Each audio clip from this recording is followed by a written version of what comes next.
Welcome back to Bragworthy Culture. This is, again, your host, Jordan Peace. And today we get to talk to Savina Perez. In fact, I've been talking to Savina for about 11 minutes already before pressing record because we were just having too much fun and forgot to press the button. But Savina is the co-founder and chief customer officer at Hone. And Savina, first, let me just say welcome to the podcast. Thank you for being here. Jordan, it's an absolute pleasure. Thank you for having me on. Yeah, I'm looking forward to it. This should be fun. I love what you guys are doing. Very pertinent to my background and what I'm interested in. So this is a personal kind of fun one for me.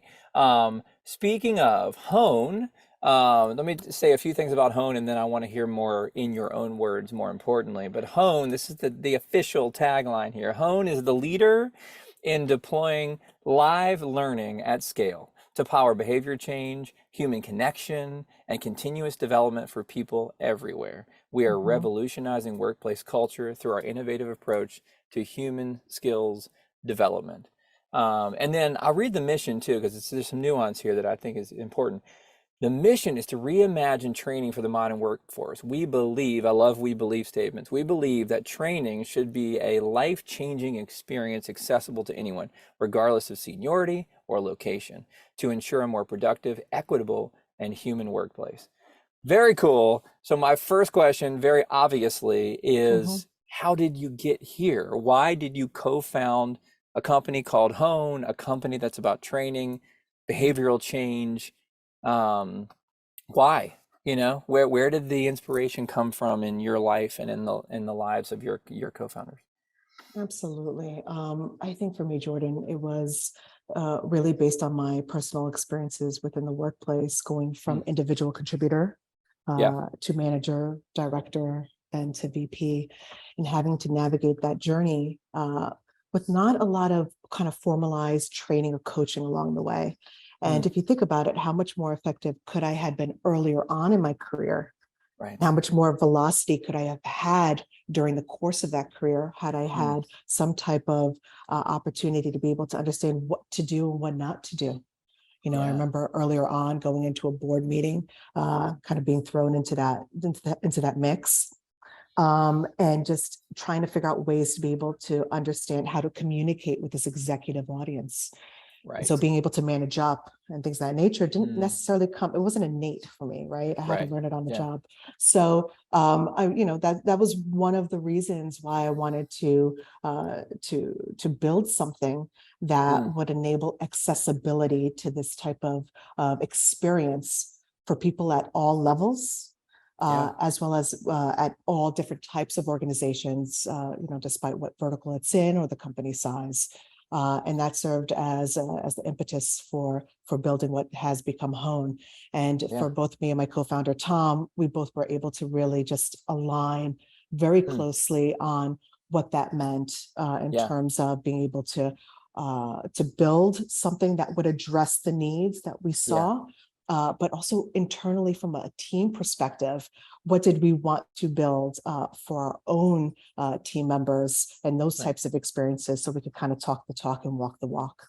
Yeah, that's awesome. And you guys were only founded in 2018. This is not something that's been around a very, very long time, although it's about 4 years now. It was the same year that I founded my company, so 4 years snuck up on me.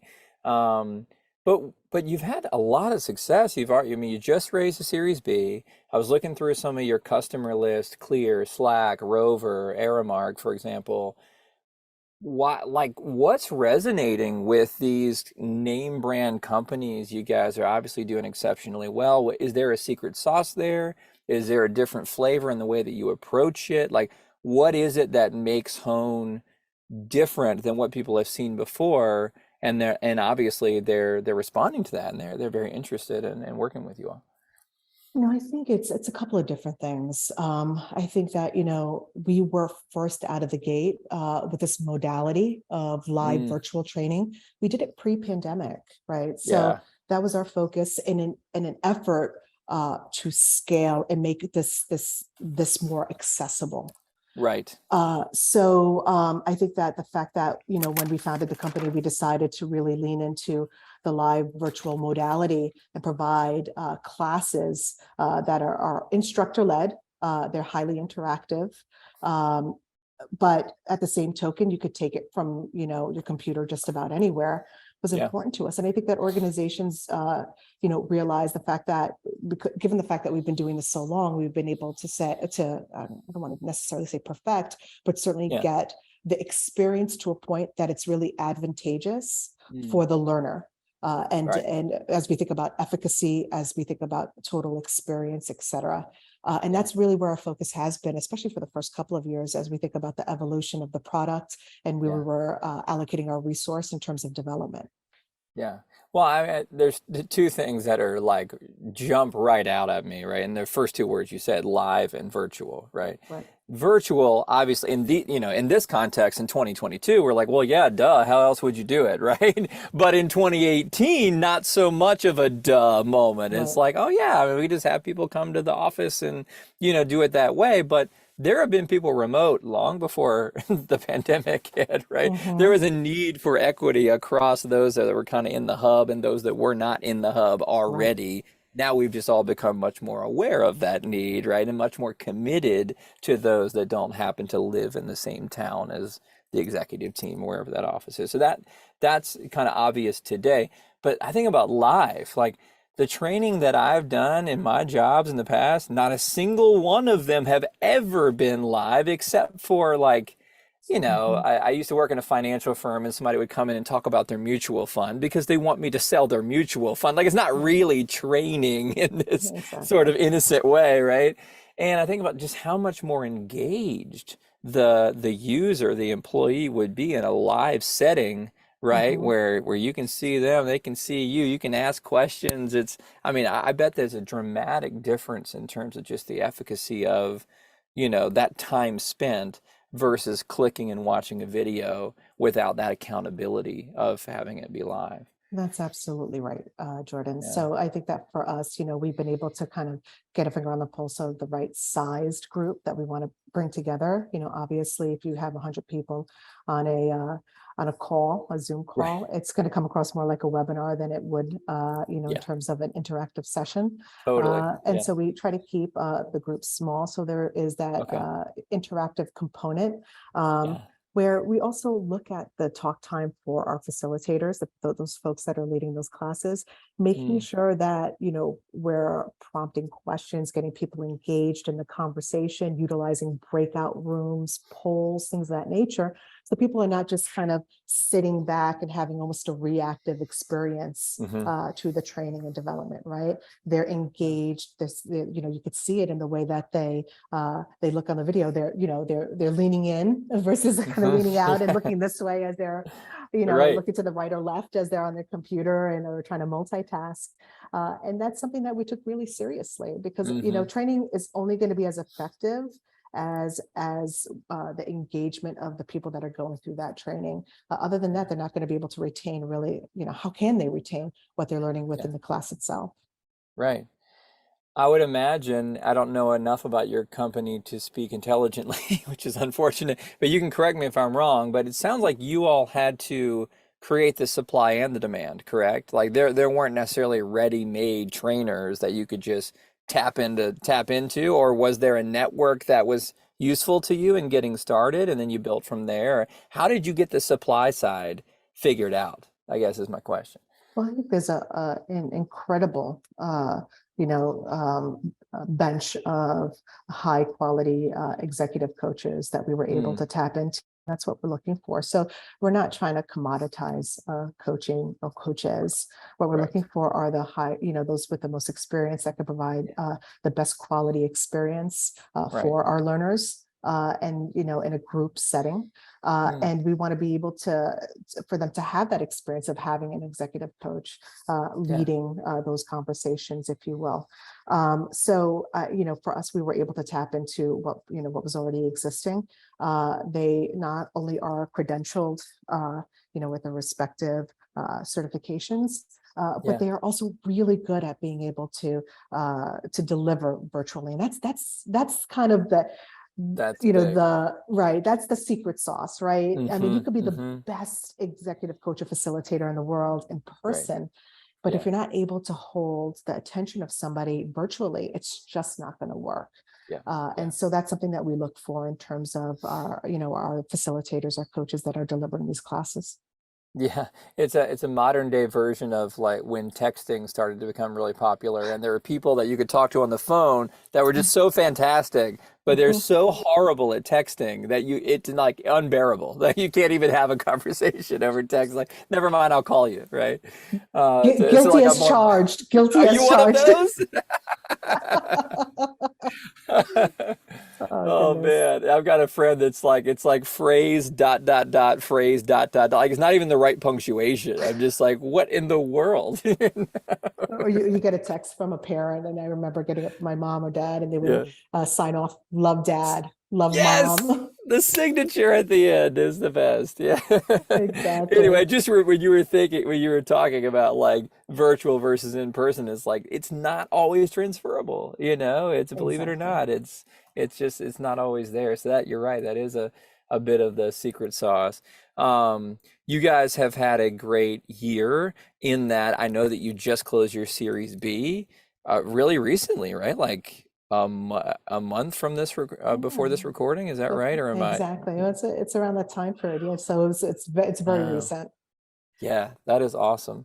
Were you much a part of the fundraising process and meeting with investors, or are you saved from that in your role, and that's more Tom that has to I would, suffer in yeah. silence? Oh my goodness. I don't know if he suffers in silence. He just certainly is great at it. Yeah, I good. leave, we keep the ball where I think it's best. And when it comes to the fundraising aspect of it, I think that Yeah, Tom does an incredible job being able to speak with the investors or prospective investors with regards to obviously what we're building, that's and the awesome. impact that we've had so far. But I think the entire team is here trying to propel those efforts, Yeah, as we go totally. through it, because Yeah, you've gone through this, you know what it's yeah, like. It's always recently. a full team. Yeah, exactly. It's a full team Yeah, effort, because there's got to be yeah, people that are holding down the fort yeah, when the CEO, or the founders are out there, right. trying to go through that process. Totally. It's like another job. I mean, it's really hard. It's like, yeah, every time I fundraise, I feel like I'm like, all right, what is my job again after we like afterwards? What do I do here? Yeah, Because you just exactly. switch gears so completely. But congrats. It's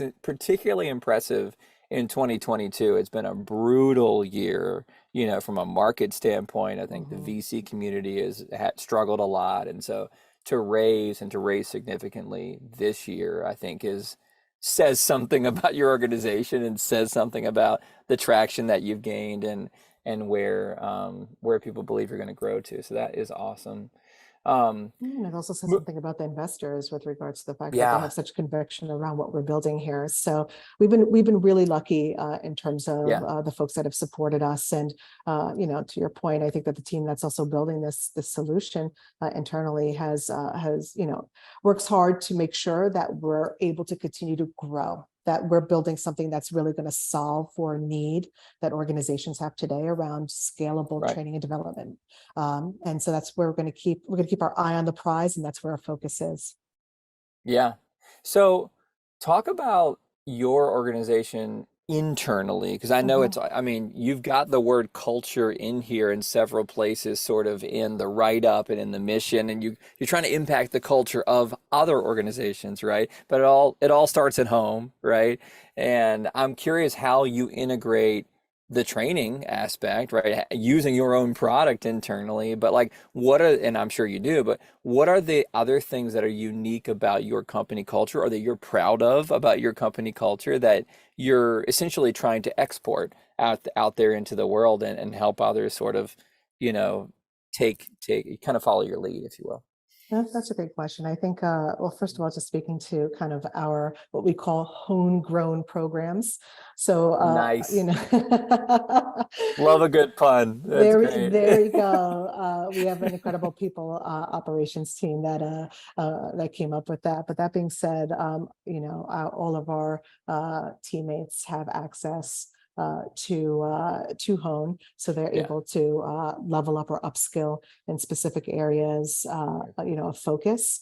But I think that in terms of what's made us successful as an organization, and building our own, kind of company culture, Yeah. I will say that I know, I'll say, I'll lean into what I had said earlier with the fact that we we were remote first, not Hmm. only from a product perspective, but also from a company perspective pre-pandemic. So we wanted always the best talent in place, and that doesn't necessarily come from one of the coasts. We wanted to be able to open it Right. up and really provide Hmm.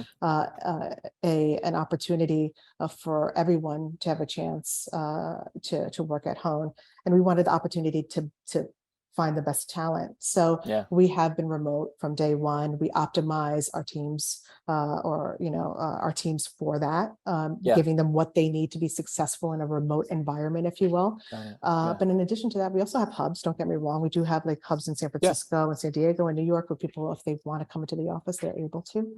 Cool. But that is something that has obviously worked for us in addition to some of the learning and development opportunities that we're providing to our own employees. Um, Yeah. yeah, so that's one major component. Totally selfish question here Sure. because I'm building similarly a remote first organization. We got folks Mhm. in, I don't know, 20 states or something now, or whatever the case may be. We've have built one such kind of hub so far, and I'm trying to figure out what the process is along the way. I mean, speaking of being equitable and so forth, like, Mhm. is there a certain critical mass? Is there like how do you know kind of when to do that again and again? Or is that even the plan? Or is it just kind of, hey, we got one on each coast? Or I mean, I don't want to put you to it, like you know, but like what have you been considering on that front? Or like how did you go about making the decision to do this in the first place, given Mhm. that you started fully remote? Oh, Yeah. it's funny with regards to building out like kind of a hub, Yeah, or yeah, co-working space, if you will, small space for people to get together. I don't know if there's I don't want to say there's necessarily a critical mass. I think that our yeah, people are inherently that work at the organization are inherently social. They want to get together yeah, in yeah, not only virtually but also in person, yep. enjoy dinners, lunches, just be able to connect again. And I think that them getting together, just being able to find a co-working spot, that's something that we do offer as a co-working Oh, stipend for cool. people that want to be able to access, space outside of their homes. Oh, And great idea. so we saw that and we were able to say, okay, like maybe it makes sense for us to have a little bit of a little hub in one of these cities, generally Yeah. speaking, where there's, 5+ employees that are able to come in. And it seems to be working right now. So Yeah. I'd like to say we have a finger on the pulse of the exact number of people that it would take to create a hub. Right. We Yeah. might have to go back to our people ops team, but I do know that Yeah. when there's Yeah. like 5 or 6 people in a city, you tend to have a Right. few that want to come into the office. Yeah. Better not to give it answers that works home will hear that and hold you to it. Hey, we just got to Exactly. 8 in Denver. Like, what's the deal? Where's our hub? So, I would listen. I wouldn't be but surprised that with is some of really these cool that cities. you offer a stipend.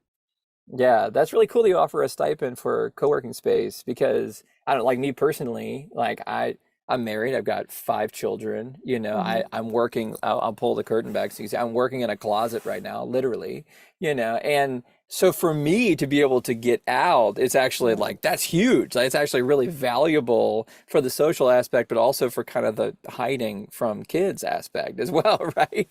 And so like not everybody's excited to work from home all the time. So that's cool that you do that. Well, yeah, I think it's important. I think that also, selfishly, I work I'm based in New York in Brooklyn, and I live in Right. a small apartment here. So you can imagine if someone is in the living room, I'm stuck in one of the bedrooms taking a call, which is Right. not always the most effective or experience for some of the calls that I'm taking. So it's nice to have a place to be able to go Yeah. to. That's awesome.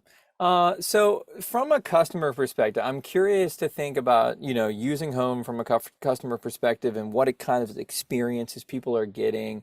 What are some of the, how do I put this? What were some of the biggest needs that you found when you got out there, you established some training courses and I imagine there were, I don't know, 10, let's say, to start out, right? Mhm. And then I'd imagine at that point you start getting customer feedback and like, hey, what other types of trainings are you looking for, et cetera? Like, what is the feedback of like, when we really need training on A or B or C? Was Mhm. there a big kind of hole in the training curriculums that people were experiencing that they were really hungry for training on a certain topic?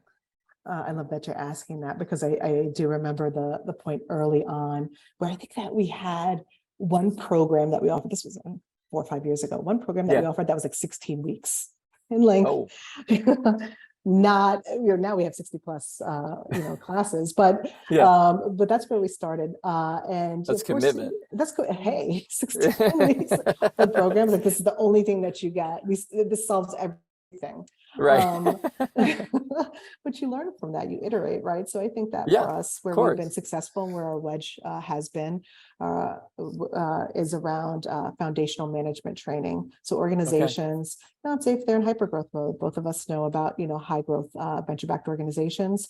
You Yeah. tend to, once you get a round of fundraising, then you're like, doubling the team size. Hmm. Those individuals that were with you early on are then promoted into manager level positions with Hmm. really not necessarily any experience with that, Right. how to Right. be a people manager. And so what I called battlefield promotions. So they're great at what they do, and as an IC, they've done well enough that now they got to that next point.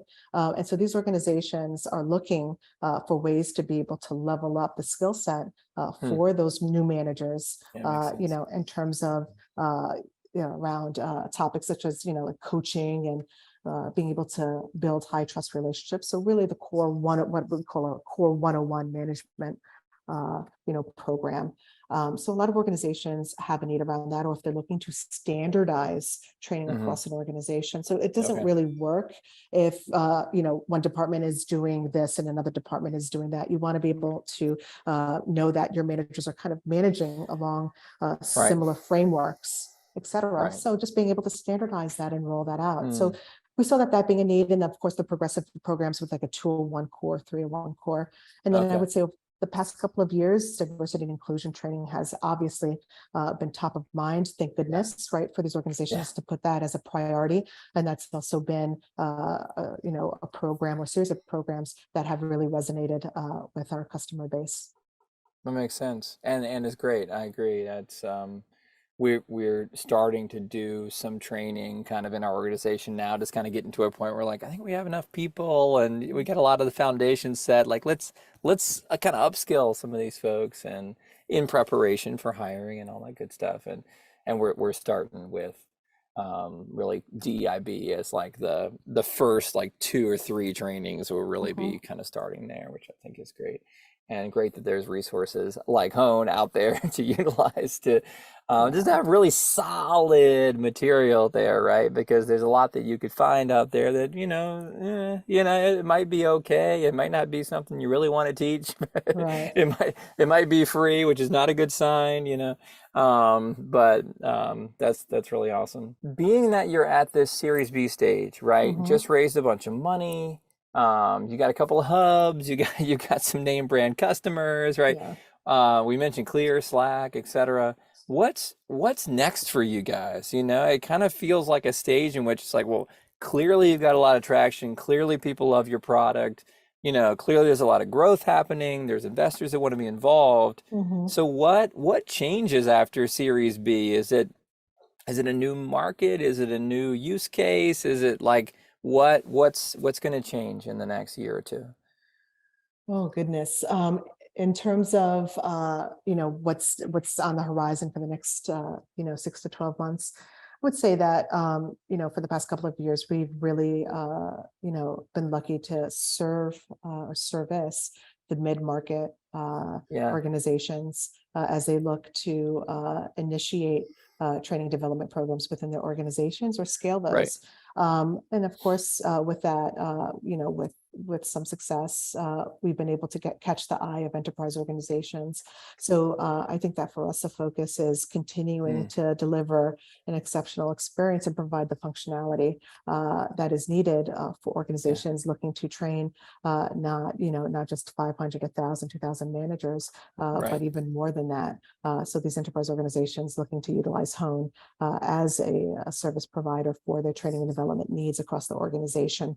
So I think Yeah, that for us, that's going to be a focus, as you know, you mentioned some of the names of the companies that we work with, Yeah. for us to be able to continue to deliver a high quality experience for organizations of that size. And when you think about that, it's not only the content, making sure that we're able to deliver in multiple time zones, that the content is going to resonate Mm, with organizations that have offices in different countries, right. and being able to service that. They don't want to hear back from our team that's based in the US within 42 hours, Right. 68 hours, whatever, what have you. They want Yeah. immediate response. So just making sure that we're optimizing our team and the product for success with that market.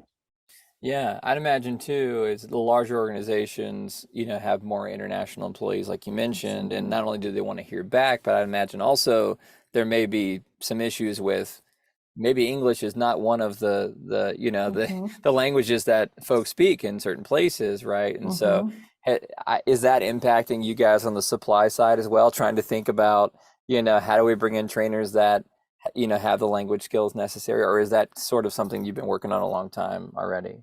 We've been, that's been a focus for us. I think Yeah, that's also, you asked earlier, kind of a differentiator for us. I think there's a couple of yeah, things. Obviously, the live virtual component. We also are yeah, able to tailor some of the content so it's contextual for the people that are going through the training in the yeah, organization. In addition to that, we're able to, and early on, been able to service a global workforce. And so that mainly has to do with time zone and being able to offer classes in yeah. different time zones. Okay, yeah, Less around the language component, but there's organizations that have had to we've had to deliver in Japanese, German, Spanish, so on and so forth. So I think that's that's something that cool. we continue to keep a close eye on, and we're here to be of service to our incredible partners and customers. So we'll figure Yeah. out a way to make it go if that's a need. That's awesome. One last thing I wanted to ask you about that I was looking through your list of advisors, and Mhm. there is really impressive. And I imagine you spent some time being a co-founder with these folks, but Josh Burson's on that list. Um, the CPO at Pinterest, whose name I'm forgetting right this minute, but CPO at Dashlane, former head of people at Gusto. Like you guys have some like serious heavy hitters. I mean, is that? Give me some advice on, how do you find such great people to partner? I mean, do you feel like your culture is just kind of, you're exporting your culture really well and you're just exuding something that folks are like, I want to be a part of that? Or is it really intentional outreach or being connected? And I'm just curious how that has come together because you must be getting fantastic advice. We do have an incredible, group of advisors. I got, Yeah, I got to say that they not only, do they come with a great series of experiences, yeah, but they're just engaged, and mm, so, and that's important when you think about advisors, right? You not only want to have them because they've had the experience that they could, but they need to be able to set aside time to be able to. right. Yes. So, Yeah, and that's hard when you think of the people, especially the yeah, caliber of people that we have that are advising Hone. Um, but I think it's, one thing that we've been able to really leverage is our networks to yeah, find these incredible folks yeah, that, in the earliest days, we're like, okay, do you mind if we demo this so we can get some feedback? That's how it yeah. really starts. Like, Mm, just can you give us some feedback on this right. and let us know what you think? And from there, you could tell whether or not it's something that is it inspires them or gets them excited. Yeah. And with that, we were able to translate that excitement Mm, into a more meaningful, relationship with a few of the folks that turned yeah. into advisorships, if you will. So I think Right. it's just being able to go That's out there awesome. and it kind of heart in hands. And what's been Yep. successful for us is just being able to ask questions, get Mm, feedback in an effort to be able to continue to build the best product that we can.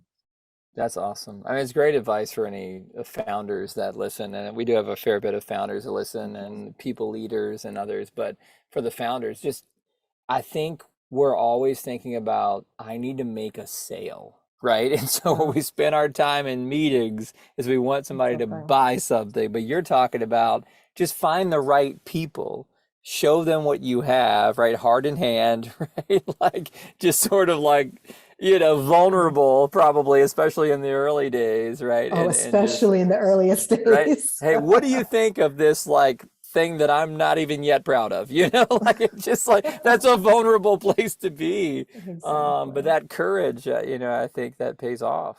That pays off. So It does. that's fantastic. What other, just to as a wrap up, what other advice would you give? I mean, at this point, you really could count yourselves amongst, rare company, a Series B level company that's got great advisors, great customers. You've been really successful. And I think sometimes we live in such a small community in the startup world that we forget how rare it all is, right? But you're in, breathing rarefied air. What advice would you give to listeners around, focus, around how to build a product that you're passionate about, and then how to pull in the advisors, the investors, the employees that are, Mhm. on board with you and they like want to get on the ship, and like how did you all do that from two people to now? And I'm not even sure how big you guys are at this point. Yeah, we got a number of people on the team. I think we're about 100 at this point. But Okay, that's a awesome. good question, Jordan. What advice do I have? Well, I will say that it really starts with the people, the Mm, team, um, and because they're the ones that are doing all of the hard work in yeah, building, but also kind of evangelizing what we are doing nice. into the market. And so things that we do with our team members in an effort to make sure that they feel seen, heard, empowered would be like, we do conduct a weekly all hands with the entire company just to be able to provide company updates across the board and provide that transparency. Weekly one-to-ones with direct reports, that's self-explanatory. Skip level conversations. It's something Mm, that I know that I've started to do. I know that Tom, my co-founder, is doing as well. And in order to get a kind of a finger on the pulse, not only from our direct reports, but also from those folks on the team that have such valuable insight to yep. provide. Uh, and then we also started doing monthly founder lunches, and just being able to have an open forum for whatever Mm, subject or topics mm, that people from the organization want to be able to discuss. And that's imperative, as you continue to grow as an organization, especially at the size that we now find ourselves. It's hard to get that one-to-one time with a lot of yeah, people. And also, we're not in a single office per se, right? So we're a right. primarily remote team, even though we do have our hubs. So like that water cooler kind of chit chat, or being able to just sit next to somebody at lunch is not something that's necessarily Right. easy to access, or easily be, something that happens in a day to day. So just making sure that people feel heard, empowered, providing those opportunities and space to Yep. make that so is important. And I will say the second thing is, in terms of feedback or advice that was given to me, and so I'll share it here. Really, really simple. Enjoy the journey, right? Mm, We, we're always moving 1,000 miles a minute, but sometimes we need to just kind of take a step back and say, wow, look at us collectively. What have we done? Look at the impact yes. that we've had. And let's worry less about the numbers or revenue targets, things of that nature, and more around the impact that we're truly having, not only within Mm, our own organization, but for us, we think about things externally, the impact that we're having on the people that are going through the training, and what that mm, might mean for the right. individual as well as for the business. That's awesome. You have a clear passion for people. Both of your answers were about people ultimately, right? Internally and externally, you Yes. just love people, which is something that you can't teach. It's you kind of and that's one of those things. You found a company like you have passion for it, and if you Mhm. don't have passion for it, it's just not going to work. Period. Right? That's Like right. there's like no hope whatsoever if you don't have passion for what you're doing. That's really cool to hear. It's specifically like the encouragement around the skip level conversations because I've been doing that more lately and Mhm. it's been so great. And I'm like, oh my God, and it's not anybody's fault, but there's just this telephone game reality that like I hear a diluted version of something that was diluted, It's just Mhm. like I'm getting cliff notes, right? And Right. if I can talk directly to that director, manager, whomever, that like is actually doing this thing, I'm like, oh my gosh, I just learned so much about my own company and like how we're doing in this area. So that's really great advice, among other really great advice. So thank you for that. Um, Yes. this has been a lot of fun, and I really appreciate your time. I know how busy you are, and I know you guys are in growth mode and everything else. So I'm just really appreciative. Thank you, Savina. Oh, super excited to be here. Can't thank you enough for inviting me on. Really Yeah. enjoyed the conversation, both the this now, but also the 11 minutes preamble, the Right. prior. No, this has been great.